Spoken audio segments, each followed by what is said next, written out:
HUAWEI trademarked the P20 moniker earlier in 2017, and at least one source familiar with the company's plans has suggested that this is indeed the name for the next HUAWEI flagship.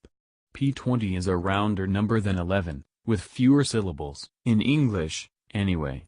And the jump from 10 to 20 would also underscore the significant tech upgrades coming in this new phone, such as the rumored triple camera setup and bezel-less display. It's also reasonable to expect HUAWEI, for the third year running, to offer the P-series flagship in two sizes, so expect a P20 and P20 Plus. Expect HUAWEI's Kirin 970 chip to return, complete with neural processing unit, and possibly an upgrade to Android 8.1 on the software side. Given HUAWEI's newfound alignment with Android's version numbers, this might mean we jump to HUAWEI 8.1.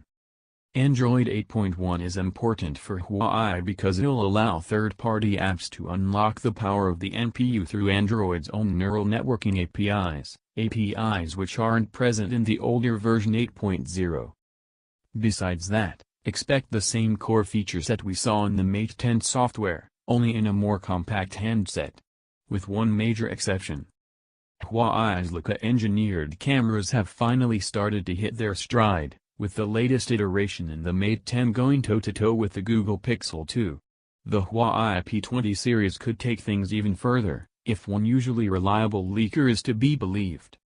Evan Blass managed to dig up images from a digital artist at one of HUAWEI's creative agencies, pointing to a whopping 40-megapixel resolution from a triple-lens rear camera setup, offering 5x hybrid zoom, compared to the Mate 10's 20MP plus 2x hybrid zoom, that'd be combined, if the images are accurate, with a 24-megapixel selfie camera.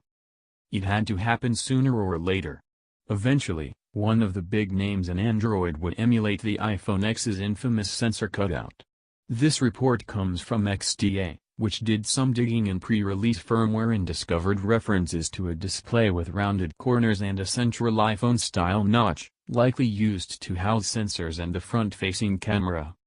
An overlay image included in the software gives us a clue as to what the P20's front face might look like. As you can see, it's somewhere between the essential phone and the iPhone X.